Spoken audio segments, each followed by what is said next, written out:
জাতীয় ঐক্যমত্য কমিশনের উদ্যোগে জাতীয় নাগরিক পার্টি এনসিপি আজ দ্বিতীয়বারের মতো সংস্কার প্রস্তাবনাগুলো নিয়ে আলোচনার জন্য উপস্থিত হয়েছে। আমরা বারংবার বলে এসেছি যে বাংলাদেশ গত 50 বছরে যে শাসন কাঠামোর মধ্য দিয়ে পরিচালিত হয়েছে এবং বাংলাদেশের যে রাষ্ট্র কাঠামো, সেই রাষ্ট্র কাঠামোর মধ্যে স্বৈরতান্ত্রিক যে উপাদানগুলো থেকে গেছে, যে ফেসিবাদী উপাদানগুলো থেকে গেছে, তার কারণেই বাংলাদেশের জনগণ নানা সময়ে নিপীড়িত এবং নির্যাতিত হয়ে এসেছে। সেই স্বৈরতান্ত্রিক এবং ফেসিবাদী কাঠামোগুলো থেকে বাংলাদেশের সংবিধান এবং রাষ্ট্র কাঠামোকে উত্তরণ ঘটিয়ে একটি গণতান্ত্রিক রাষ্ট্রের দিকে আমরা কিভাবে নিজেদেরকে সামিল করতে পারি, সেই প্রচেষ্টার জায়গা থেকে বাংলাদেশের আপামর ছাত্র জনতা 24 জুলাই অভ্যুত্থানে তারা জীবন দিয়েছেন। তাদের জীবন দেওয়া, তাদের শাহাদাত বরণ করা যেন সার্থক হয়, বাংলাদেশ যেন অতীতের মতো ফেসিবাদী এবং স্বৈরতান্ত্রিক শাসন কাঠামোর মধ্যে না থেকে গণতান্ত্রিক উত্তরণের পথে নিজেদেরকে সামিল করতে পারে, সেই জায়গায় জাতীয় নাগরিক পার্টি এনসিপির পক্ষ থেকে মৌলিক সংস্কারের কিছু প্রস্তাবনা আমরা আজকে হাজির করেছি।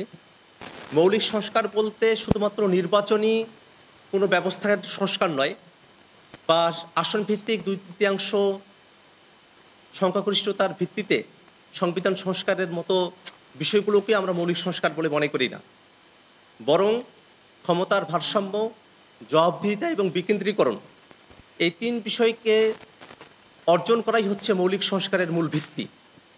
সেই মৌলিক সংস্কারের মূল ভিত্তিগুলোকে যদি আমরা অর্জন করতে চাই, সেক্ষেত্রে সাংবিধানিক এবং রাষ্ট্রীয় যে কাঠামো আছে সেখানে কিভাবে স্বৈরতান্ত্রিক এবং ফেসিবাদী যে উপাদানগুলো আছে সেগুলো থেকে আমরা মুক্ত হতে পারি, একই সাথে আমাদের সাংবিধানিক যে পদগুলো আছে সেগুলোতে নিয়োগের ক্ষেত্রে দলীয়করণের বাইরে এসে কিভাবে জাতীয় স্বার্থকে আমরা প্রতিফলিত করতে পারি, একই সাথে আমাদের বিচার বিভাগকে কিভাবে রাজনীতির মুক্ত করে সত্যিকার অর্থে ন্যায় বিচারের প্রতীক হিসাবে হাজির করা যায়, এই প্রত্যেকটা বিষয়কেই মৌলিক সংস্কারের অন্তর্ভুক্ত বলে আমরা মনে করি।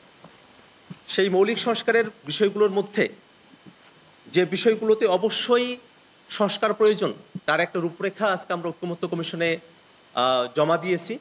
সাংবাদিক বন্ধুদের কাছেও আমরা একটা কপি হস্তান্তর করব, আপনারা সেখান থেকে বিস্তারিত জানতে পারবেন।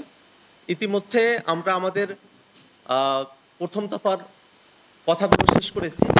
আজকে আমরা জনপ্রশাসন সংস্কার এবং দুর্নীতি দমন কমিশন সংস্কারের বিষয়ে আমাদের মতামতগুলো এবং পূর্বেকার দিনের আমাদের যে অসমাপ্ত আলোচনাগুলো ছিল সেই বিষয়গুলো নিয়ে আমরা আজকে কথা বলবো।